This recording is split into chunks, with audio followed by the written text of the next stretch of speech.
Hi everybody, it's Mrs. Lomax here to show you how to get into the discussion for the U1A6 discussion.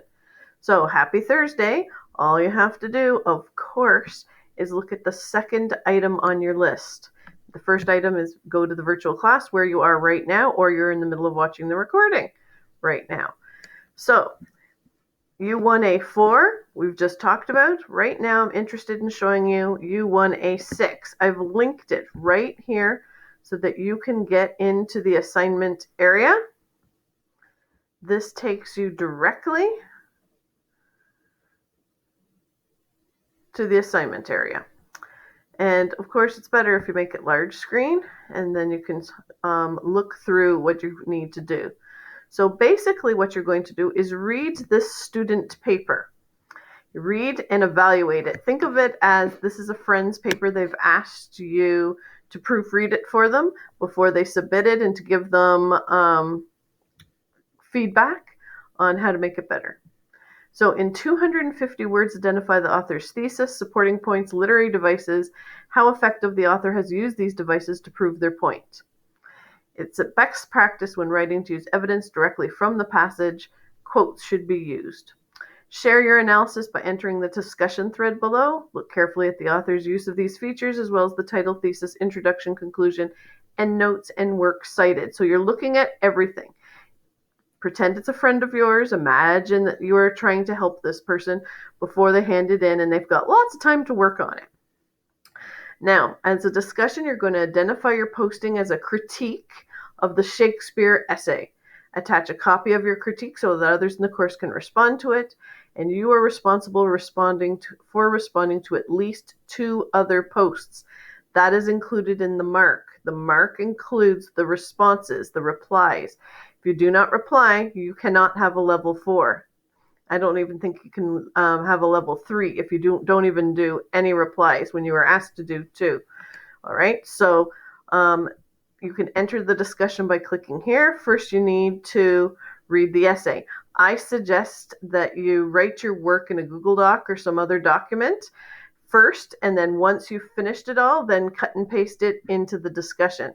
That way, if your Wi-Fi goes out or something happens, you don't lose the whole thing if there's a glitch. So type it out in a Google Doc first.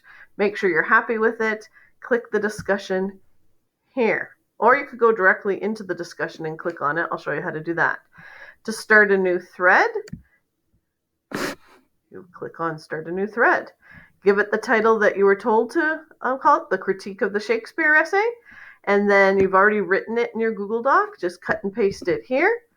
And all you have to do is scroll down and post. Make sure that you then read other people's posts. Now, it's empty right now, so I can't show you how to do that, but I can go to some other discussions by clicking on discussion. We had the intro discussion, and so those of you who've participated in the intro discussion, which is entirely optional, have already had a chance to reply. So 11 people, totaling 42 posts, have already occurred, so they know how to do it. All you would have to do is click on the Introduce Yourself and scroll down, Start a New Thread. To start a new thread, I just showed you put in the title, Hi, I'm Mrs. Lomax. I give you the information about myself. I post it. Now, there was an error because, of course, I'm not really posting. So let's go back to the discussions list. To read other and respond, reply to other people's posts. Now remember, you're not just being a cheerleader, you're going to discuss the issues with them. So yes, if you admire something that they did, of course, praise them. But you can also debate with them in a polite manner. So I'm just going to show you how you can reply. So like this, and to get into the discussion, click on anybody's. I'll click on Sophie's because she was the newest one. You can read Sophie's, reply to thread by clicking here. And then you can see how to reply, and then you post it. That's all you need to do. You can get there by going through discussions, or, of course, you can get there through the content. be sure to look at the content area as well before you do the assignment. So click on Toolbox, scroll down, it's the last one. You're going to look at the overview, a short little blurb telling you what this assignment's all about, the expectations,